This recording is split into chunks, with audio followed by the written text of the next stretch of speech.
When the human empire had decided to summon me, they were desperately looking for one final hope.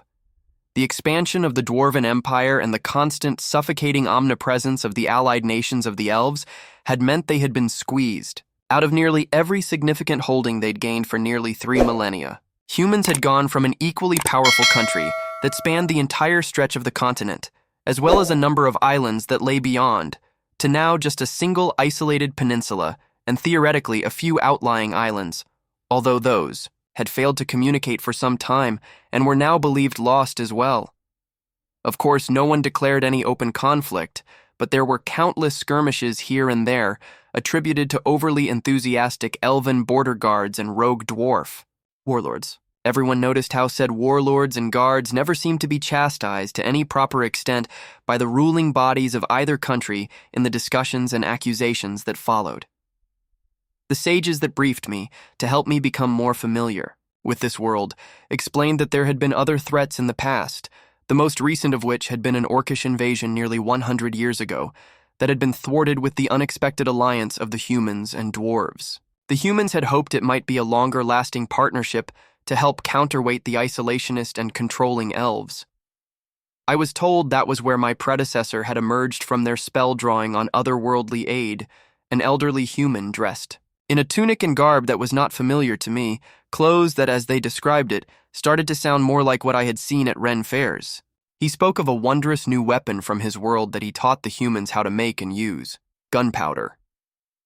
It was something that I had almost taken for granted as being common knowledge, and I had no idea how to make it myself. Of course, the humans had used it to great effect against the orcish invaders. Unfortunately, the recipe had been communicated to the dwarves in good faith, and like they did with any tool, the dwarves refined it and made it their own, now utilizing cannons and musket regiments alongside their more traditional soldiers and catapults, ones now used against the humans in the near-constant encroachments. There was little else my predecessor had to offer them, and judging from the innovations he described, my estimate was he had been plucked from nearly 500 years ago. A lot had happened since then, but there were limits on just how much my knowledge would help. I unfortunately never had much of a head for engineering.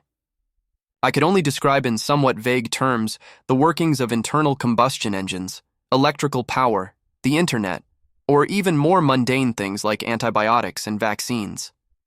Some lines of the discussion had worked up the curiosity of the sages and scholars, but there was little I was able to do at first. That was until I mentioned I had worked up quite a hunger after arriving and learning of humanity's plight here in this fantastical world. I was quickly pulled into a grand summoning where careful sigils were inscribed upon the floor and careful chanting was intoned. This caused, from mid-air, the summoning of a table bedecked with a robust feast, robust if somewhat simple. This act of seeing matter conjured from thin air changed things. I was theoretically a chemist by education, more familiar with the base components that made up matter, and without thinking of who I was speaking to, I began excitedly talking about how I was seeing not just creation of pure elements, but complex molecules as well. I had expected this to be well outside the wheelhouse of a medieval, if fantastical, society, but to my surprise, the wizards in particular seemed very engaged and excited by my expertise, if quite unfamiliar with the scientific language and terms I used. At their encouragement, I poked at the flatware, bowls, and spoons, which were as fascinating to me as the cooked rack of beef and fruit tart that served as the main course and dessert alongside a pea soup appetizer. I ate heartily that night, filling my stomach for the first time in what felt like a lifetime, examining both the summoned meals as well as the happily provided diagrams and summoning sigils that had been copied and inscribed to make it. I became enamored with the magic of summoning, and delved into it as deeply as I could at every possible moment. I proved an apt student, working my way through simple water and wind conjurations to summoning pebbles of glass and graphite. I soon learned that this was one advantage the elves had in their mastery of magical summoning, for they had been the ones to teach the humans of it in a limited capacity eons ago. The elves were capable of creating gemstones, mastering the ability to summon carbon under immense arcane pressure and temperature to form diamonds, which they used to accentuate their jewelry, clothing, and weapons. Humans had tried countless times to do the same, but without the skill and hidden aspects of the rituals the elves had not shared, all we could achieve was burning graphite shards that tended to explode moments after appearing. Additionally, I learned that many of the precious or heavier metals and elements were difficult to successfully summon, and even successful attempts were far from anything resembling pure. I must admit, at this point I was somewhat disappointed, as some part of me had hoped the ability to develop nuclear weaponry might prove the deterrent the humans needed. But uranium was certainly too dense for even the most practiced of the summoners to accomplish, and likely for the best, as I remembered the dwarven aptitude for copying and refining. If the enemies of mankind engaged humans in a magical and literal arms race, it would likely result in this fantastical realm being reduced to a radioactive wasteland. But then my curiosity grew, as an old demon from my past reared its head while I examined the sigils the mages had used to cast the feast summoning. It was extraordinarily complex, something they had learned from rote memorization, passed down from the elves in a rare moment of benevolence ages ago. But I had begun to see the patterns within the patterns, which parts of the sigils corresponded to parts of a compound, and eventually which ones coded for the exact structure of a given molecule. It was still beyond me to summon anything under exotic temperature or pressure conditions, but the gears had begun turning nonetheless. I began experimenting with exactly what could be made. The first few attempts were what my magical mentors considered failures, and they encouraged me not to give up hope as I summoned foul, scouring liquids or different shades of white powders. But I was far from disappointed, and instead had to contain my excitement. With careful testing, even with such crude implements and materials at hand, it was determined that I had successfully made phenol with a purity suitable for laboratory work, and likewise the greasy, pungent oil of a hydrocarbon chain was of excellent purity, and the pile of innocuous white powder my tests confirmed was high-grade amine. Part of me wondered if I should begin manufacturing TNT, nitroglycerin, or some other explosive. But again, the memory of the dwarves taking and using such a creation for their own means concerned me, particularly as one of the mages confided in me that aspects of the process had not been openly divulged to the dwarves, leading some to suspect a mole within the castle walls. Keeping that in mind, I began to grow more secretive in my work, recording notes and diagrams in as little detail as possible, and even occasionally substituting code words. I did as much as I could to confuse anyone who might have been snooping on my work. My precautions had at first been fairly rudimentary, mostly intent on humoring myself. Unfortunately, the mage who'd passed along the warning was right, as I began to find small changes in my work area. Things moved and books displaced slightly from where I'd left them the night before. As a result, I grew more paranoid and thorough. Finally, the day of the culminating experiment came. I was alone in the tower, and carefully scribed runes and sigils that had been painstakingly back-translated until I created a summoning circle for precisely one molecule composed of a little more than carbons, hydrogens, a phenol ring, and a solitary nitrogen. It was a formula I knew all too well. When the shimmering rush of air subsided, sitting unassumingly in the center of the rapidly evaporating sigils was a pile of crystals, a clear white that suggested a purity unlike anything I'd seen outside of chemical textbooks. I dared not even touch it, for fear that nearly half a decade of staying clean would come undone, but I knew I had to test it somehow. A memory rose unbidden to the surface. Nearly a decade ago, I'd been high out of my mind as usual, and my buddy Matt had still been alive. We were sitting there on his couch, alternating between giggling, arguing, and shouting about something stupid I couldn't even remember now. He'd said something that pissed me off, and I wanted to hurt him. Hurt something, someone, anything. By then, I'd lost my apartment and my latest job in a string of shit jobs, and so I was bumming my fix off him. Somewhere in my lizard brain, I knew I couldn't piss him off too much, or I'd be stuck trying to find a new source on short notice. Instead, my eyes drifted to the scampering movements around the edges of the flophouse. The corners of the grubby room occasionally revealed glimpses of the rats, who found a steady supply of food in the half-eaten pizza crusts and empty microwave dinner trays. Before Matt could stop me, I grabbed the pipe from the table next to him, ignoring his protests. I turned and tapped out the black and white, dusty, half-burnt crystals onto a scrap of pizza crust, before balling it around the rough powder. Ignoring his protest of, "Hey man, that shit's probably still good," I had just grinned and said, "Oh, chill, dude. This is worth it." I tossed the crust over to a corner, and both of us watched, scarcely breathing as we waited. Sure enough, despite being scared away by the noise, a little rat poked its head out, scurried over, and grabbed the piece. We watched its dark gray and black fur move behind a few more boxes and a torn pillow before it paused. I saw it begin to eat the wad of bread, then start convulsing and squeaking as it overdosed. Both of us had thought it was the funniest shit in the world, laughing like we hadn't in days. The memory of it and who I had been made me shudder. Still, it sparked an idea. Soon, I had one of the serfs from the lower kitchen bring me a rat caught in a trap that morning. Another scrap of bread was procured, carefully wrapped around a thin flake of the white crystal, no bigger than my pinky nail. It was crushed to a fine powder, and the poisoned treat was offered to the rat. It eagerly consumed the food. Moments later, it let out a strangled shriek and fell twitching to the floor. I cursed, thinking I'd fucked it up, that impurities had overridden any other properties and made just some toxin, but the rat had fallen victim far faster than the one I had drugged so many years ago.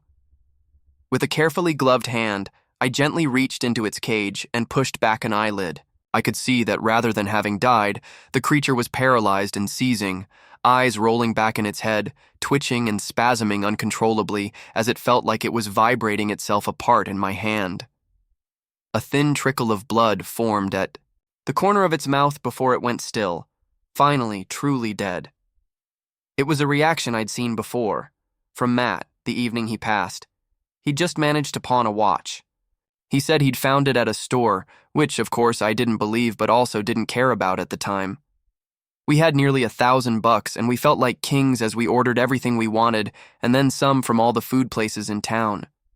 He'd even laughed when I pointed out that we couldn't save any leftovers. His fridge was broken to hell and had been for nearly a month, telling us we could just order more food if anything went bad. But then he showed me the grand prize, a fist-sized bag of that white crystalline ambrosia, the cause and answer to all our problems. I loaded up my usual pipe, but Matt said he felt like celebrating.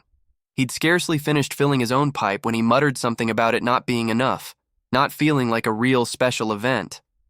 That's when he dumped his pipe back into the baggie and rummaged around in a box next to the couch. He pulled out an old arm-length water bong, one neither of us had used in years, and rubbed off some of the grime and dust with his shirt. He pulled the metal bowl out, leaving just the glass container. Even in my hazy state, I realized what he was planning. While I cheered him on, some part of me knew it was dangerous in a way I didn't know or care to articulate. He poured one handful of the crystals, then a second, into the bottom of the dry bong. Then he set it aside and quickly ran out to the garage. Rifling through piles of shit, some of it stolen, most of it broken, he returned with a triumphant grin, holding the propane torch we'd used a few weeks before to light a campfire in the backyard. We were both ecstatic about what seemed like a brilliant idea as he sat back on the couch, even though a part of me was screaming to break through and warn him that this was a really bad mistake.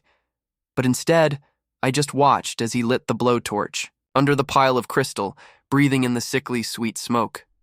He coughed and cried out with triumph before taking breath after breath of the stuff. My head was already spinning just from the secondhand smoke, and the neck of the bong got so hot that Matt had to grab a pair of old shorts sitting on the couch to wrap around it, forming a protective handhold so he could keep holding the glass, without getting burned. He had barely burned through half the pile in the enormous makeshift pipe before it happened. He suddenly went quiet, blinking without saying anything. It was at that point I finally asked if something was wrong or if he was okay. I started to reach out, waving my hand in front of his face to see if he was messing with me again like he sometimes did. Then he let out a choked gasp and clutched at his chest.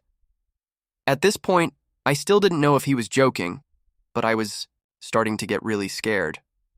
I reached out to help, wondering if he needed CPR or something.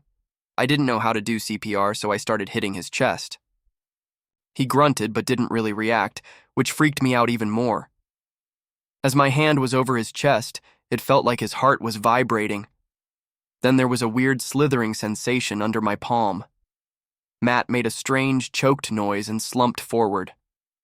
A trickle of blood appeared at the corner of his mouth before more sprayed out in front of us as he coughed and wheezed desperately.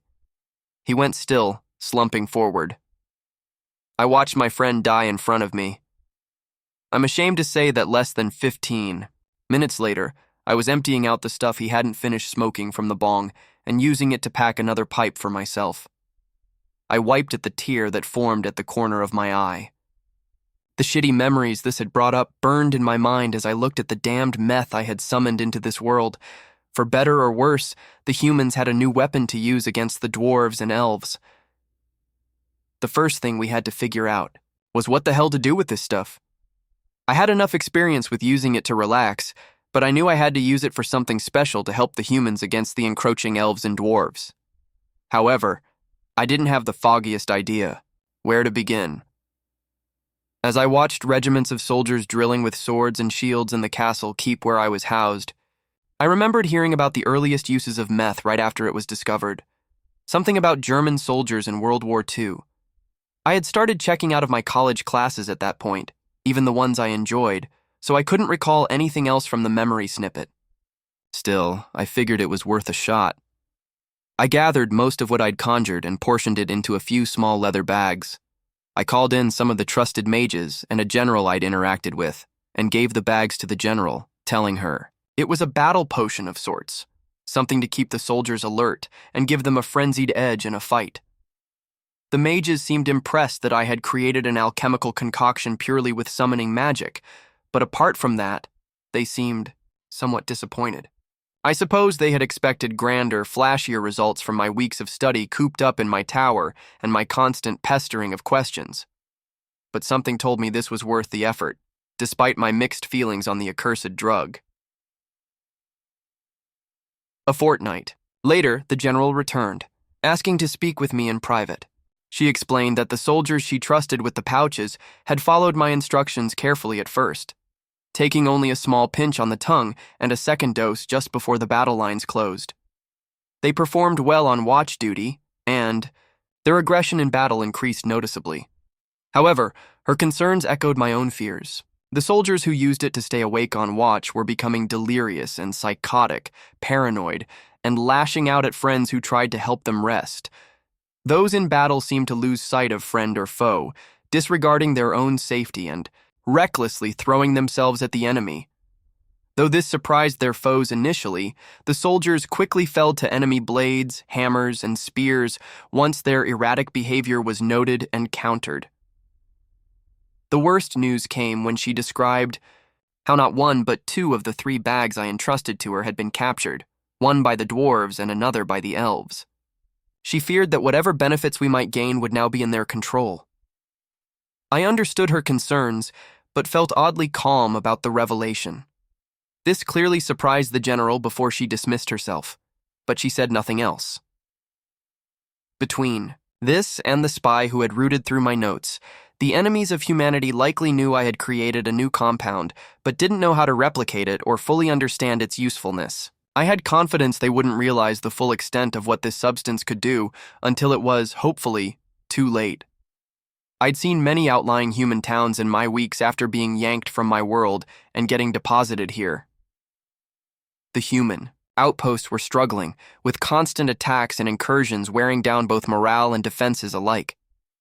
Meanwhile, just across the border, the dwarven and elven cities flourished. Huge, elaborate mines overflowed with riches, and broad tree cities, teemed with countless craftsmen and unparalleled sorcerers. Many feared that the elves and dwarves might even form an alliance to wipe out humanity, which they saw as a pest almost as bothersome as the orcs had once been, before they were shattered and cast into the shadows and dark places of the world. Humanity now seemed poised for a similar fate in the eyes of mankind's kings and leaders. After the first unsuccessful attempts to use the crystal in battle, another idea emerged, one that required preparation and caution.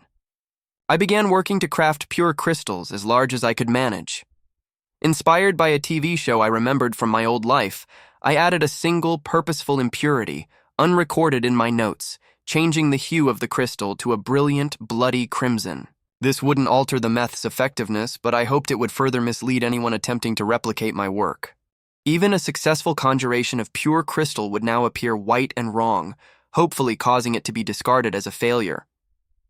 I also refined my sigils and summoning techniques to produce the largest and purest crystals possible, forming chunks, the size of my thumb or even my hand, streaked with only the occasional imperfection. From these, I began to craft my weapons. I'd never been good in a fight, but a lifetime ago my parents had stuck me in the Boy Scouts for a few summers. At camp, I'd proven to be a pretty good shot with a bow. My muscles ached from drawing the heavy bows the soldiers used here, but after a week or two of practice, I was accurate enough to be deadly, if not exactly Legolas. I chipped the crystals into points, each arrowhead the length of my pinky, and sharp enough to punch through leather armor or jab into the skin beneath chainmail as they shattered. They were crude compared to razor-sharp steel arrowheads, but I claimed I could only manufacture 1 or 2 per batch. The smaller red chunks and powder, I explained to the mages and military officers outside my circle of trust, were just byproducts. This hopefully would satisfy those enemies who knew of my work, making them believe my progress was slow and fitful openly, and loudly decried such failures. All the while, I had a few mages I trusted with my life, smuggling the crushed remains out of the castle and entirely out of the human kingdom. Through them, unscrupulous middlemen and couriers sold the magic powder at the lowest prices to any interested buyers in the outlying dwarven and elven villages. Months ago, I had realized the weapon humanity needed wasn't a blade, armor, or a devastating spell, but something more subtle and more devastating. Bit by bit, spy reports revealed that the dwarven and elven realms bordering human lands were experiencing disruption, rebellion, and unrest. The villages we'd been secretly supplying with the red crystal powder were unraveling. Desperation must have made its way back to the spy embedded in the castle as the rifling through my notes became even more apparent. Now, little of what I wrote was legible, mostly unnecessary red herrings alongside a few foolhardy spells and gimmicks I'd devised that would be a dangerous waste of time to even attempt. We'd heard reports of dwarven and elven mages and runesmiths whose workshops and towers had been consumed by conflagrations of eldritch fire, likely the result of my misguidance. It finally came to a head one late night when I heard a clatter and rustle from my study. The previous night's wine had decided to make itself scarce at an ungodly hour, and I was on my way to the privy when I heard the sound. My anger got the better of my senses, and I didn't alert the guards or grab a proper weapon, just a cold candlestick from a wall sconce by the door.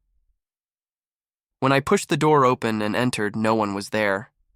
My desk had been ransacked far more obviously than usual, but no intruder was in sight. As I began collecting the scattered notes and books, I felt pressure at the back of my tunic, the point of something sharp pressing against me as I heard a voice hiss. "What is it? What are we missing?" I chuckled. No trace of fear, as I had long ago embraced the idea of dying. I winced as I started to turn around, and the intruder jabbed me again to cause me to pause. "The spy master says your notes are incomplete." "What? Did you leave out?" I shrugged. "It's a complicated process. I'm sure your clever mages or runesmiths will figure it out." A sharp pain flared in my back as the weapon pressing into it drew a line of blood. What's even the point of this effort, these crystals? The reports say it's just a poison. Nothing more. I laughed again, wincing as the blade slid another inch along my skin, the burning sensation spreading. My free hand moved to point toward the wall, where a map of the realm was tacked up. Red ink shaded the areas surrounding the borders of the human empire. "Look familiar?" I asked. The voice behind me paused, presumably following my gesture. "Unrest? Rebellions? That's well known by now." "Why would you care?" My heart pounded, in exhilaration as their breathing stopped. In a gasp of realization, my assailant said, "You did this, but how? It's just poison, isn't it?" A familiar trace of fire ran through my veins and mind as I realized exactly what weapon they were holding against me. I spun, catching a glimpse of a bearded face beneath a hood, the High Magister. He looked at me in shock, thrusting the arrow forward instinctively. I felt it stab into my side and winced at the pain, but couldn't stop a disbelieving laugh from escaping. Even as the sharp pain burned through me, another familiar rush surged through my veins, a sensation I had missed for so long. My hands went to his, pulling the arrowhead free. The red crystal, dripping with my own blood and the crystal's surface, was pockmarked where it had chipped. My other hand shot to his throat, pushing the older man backward, keeping him off balance so he couldn't summon the voice or strength to cast a spell. The pain in my stomach was already making my head spin. I licked a drop of my blood off the crystal, a shiver running through me at the familiar, sickly sweet chemical tang.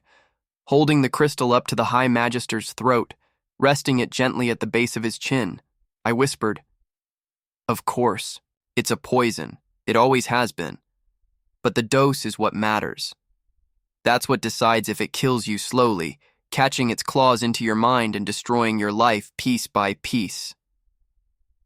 My eyes drifted down to my bleeding stomach wound, which already felt 100 miles away from my body, or if it kills you fast. With that, I thrust the arrow up into the soft spot beneath his jaw, pushing it upward before snapping it sideways, breaking the crystal off inside his mouth. I let him go as he began to twitch and gurgle, blood spilling from his mouth and nose. I didn't know how much was from the wound inflicted by the crystal or from the overdose now pumping through his veins, but I didn't much care. I slipped to the ground, letting out a deep sigh as I felt my old familiar demon embrace me once again. Nearly a year had passed since I first recreated that seemingly innocuous pile of powder. The siren call of the crystal was something I had resisted back then. Now, though, I had slipped back almost fully into my old habits, ever since the former High Magister had inadvertently knocked me off the wagon. I still tried to keep it under control, knowing that I maintained more power if I only used a few flakes from each batch. It was a crying shame to see so much crushed and carted away, handed off to couriers and messengers who continued to feed the powder to contacts at the elven and dwarven borders, but it had been worth it. I continued to receive more wealth and power from the grateful human kingdoms, living in greater comfort than I could have imagined possible at any point in my life. The castle was effectively mine, a gift following my uncovering of the wizard traitor in our midst.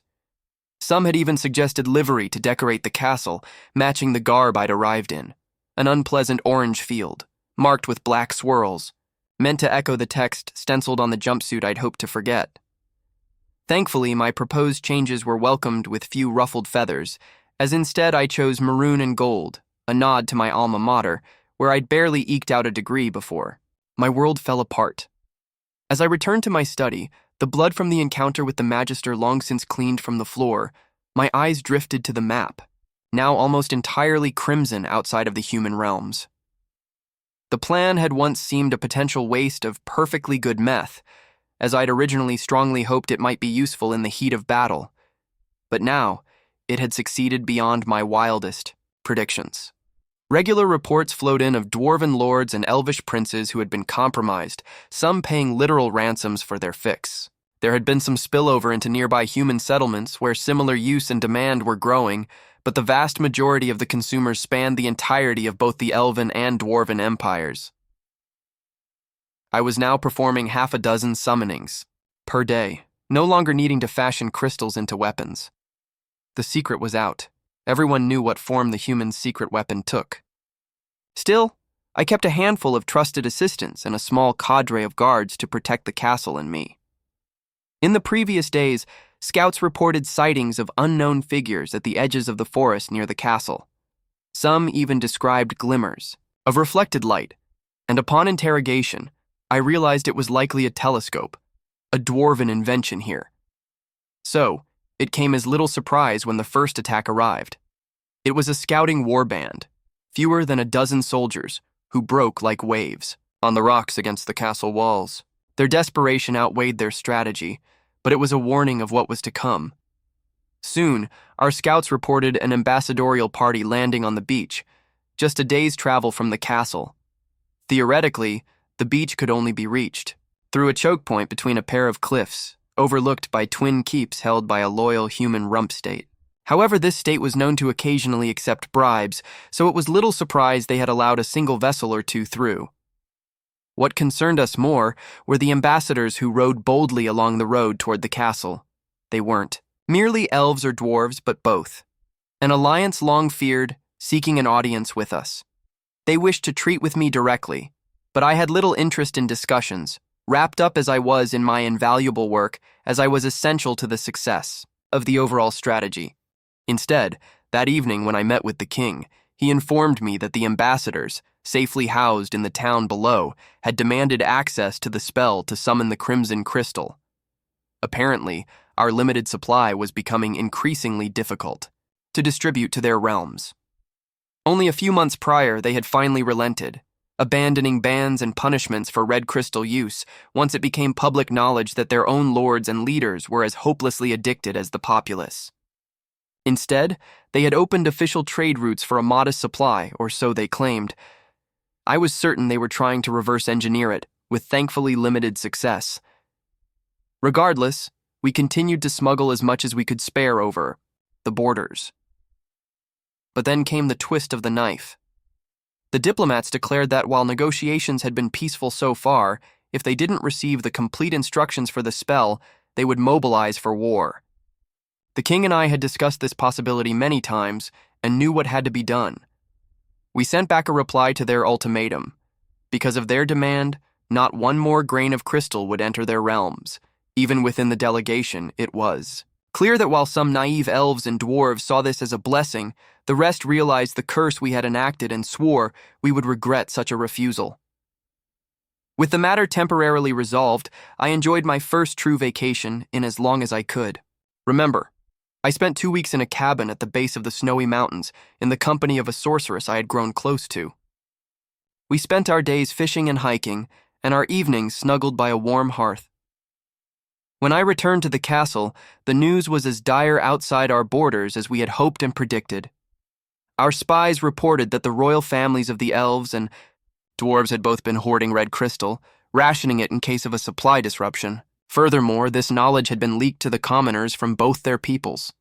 The news to the addicted populace of their leaders' greed and selfishness sent shockwaves through the realms. Attacks by unorganized, desperate peasants on their rulers became commonplace, forcing many lords to choose between culling their people or surrendering their dwindling reserves in an attempt to maintain peace. This disruption was on a scale the kingdoms of humanity had never seen before. Some expressed to me privately their concern that this chaos might spread to our own lands, as the use of red crystal was becoming more widespread. I reassured them that our supplies had been carefully directed toward our enemies, but if the addiction took hold among our own people, I had ideas for how to manage it. My experience with mandated detox programs could, perhaps, be applied to medieval peasants, at least I hoped. Then came stunning news. A desperate former captain of the HFY Guard had betrayed the elven royal family, killing the queen and leaving the king near death. Less than a fortnight later, similar chaos struck the dwarven realms. The princess and her fiancé, the heir apparent, were ambushed during what should have been a secure caravan.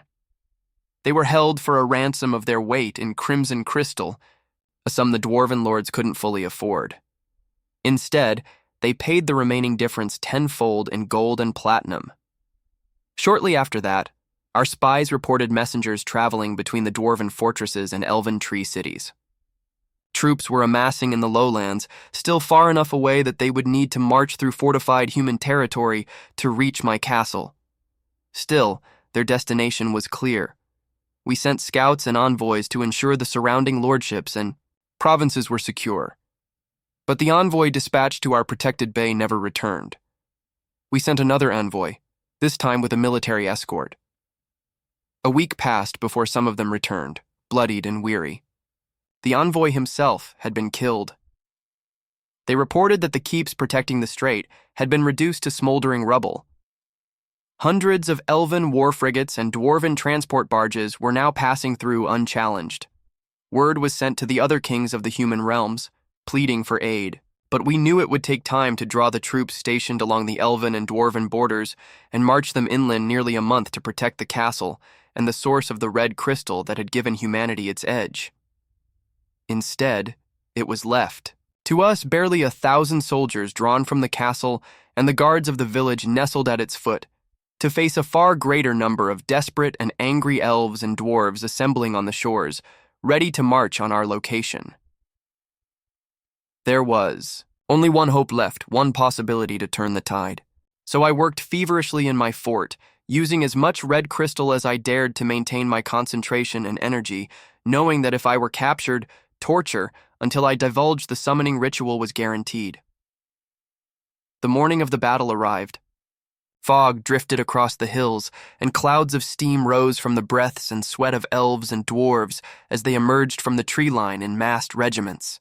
They numbered nearly 15 times our forces, equipped with armor, weapons, and skill that would easily overpower the unblooded town guards supplementing our ranks.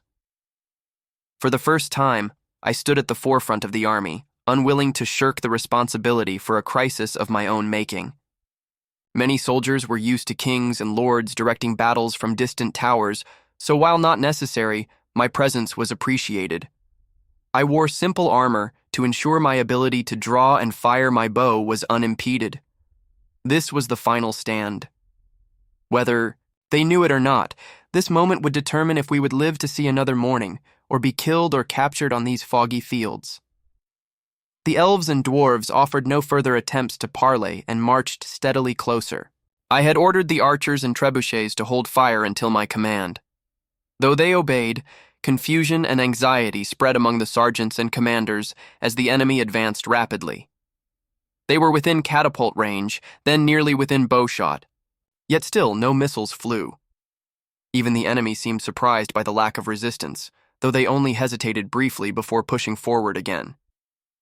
As they entered the limits of bowshot, I drew an arrow, nocked it, and held it to my cheek. At a high angle, I let it fly, aiming for the center mass of the closest group of soldiers, what appeared to be the royal guard of the elven realms. I saw a red glimmer as the arrow dropped towards the regiment, and a second shimmering flash as it broke harmlessly against a shield. I barely paused to breathe, my heart pounding harder than the usual surge the crystal gave before battle. Then, I felt my heart leap in my chest. The Royal Guard Regiment had stopped. A commotion had erupted. As they noticed the composition of the arrowhead, the elite soldiers broke ranks, squabbling and fighting to get at the shards splintered from the main shaft and scattered on the ground. Turning to the soldiers behind me, I gave the command to fire. The archers raised their bows, about 1 in, 10 with crystalline red arrowheads, while the rest wielded simple, deadly steel. They loosed their arrows into the advancing enemy ranks. It was a pitiful counterforce compared to the overwhelming army before us, but the effects were exactly as I had hoped. The front lines of the enemy descended into chaos, soldiers fighting each other for the crystal shards, while mundane arrows struck true, unblocked by shields or caution. The trebuchets hurled their payloads, chunks of crystal mixed with debris, rocks, and anything else we could scrounge on short notice, flung deeper into the enemy ranks. These impacts sowed further disruption. Within an hour, the thousands of elves and dwarves who had once seemed an existential doom now became a feral mob, consuming each other in a frenzy to seize the slivers of crystal among them, all while our arrows and trebuchet fire whittled them down. Even after we exhausted our crystalline weaponry and switched to entirely regular arrows and boulders for the catapults, many elves and dwarves rushed toward where our missiles landed, desperate for any chance of crystal that might be there, to satisfy their craving. 2 hours passed, most of it spent watching the elves and dwarves destroy each other. Only occasional attempts were made by scattered individuals to breach our lines, driven by desperation to complete their initial mission, or to search our ranks for crystals. These stragglers were easily dispatched. Though we remained vigilant, the elves and dwarves did not press the attack. Instead, they melted back into the tree line toward the beaches, or formed loose, disordered groups searching the battlefield for anything overlooked. Countless bodies littered the field, and it was impossible to say how many had died by our hands, by their comrades, or were simply lost to their addiction, beyond all care for this material world. In the months that followed, the elves and dwarves accepted our terms of surrender, pledging fealty to the humans in exchange for a guarantee of the crystal that had shattered their nations and spirits. The evening after the treaty was signed, I sat in my study, watching the candlelight flicker off a crystal resting on a low dish on my desk. It was astounding to think that something so chemically simple had laid entire nations low. Yet as I gazed at it, I felt that familiar whisper within me, telling me I could have more, achieve more, be more. My eyes drifted to the map, all red except for the human realm, where stains and blotches had already begun to creep along its borders. I took a deep breath of the sickly sweet smoke from my pipe, a smile spreading across my face as I imagined myself seated upon a throne, attended by thralls and subjects, crowned with gold and crimson crystal. Hit that subscribe button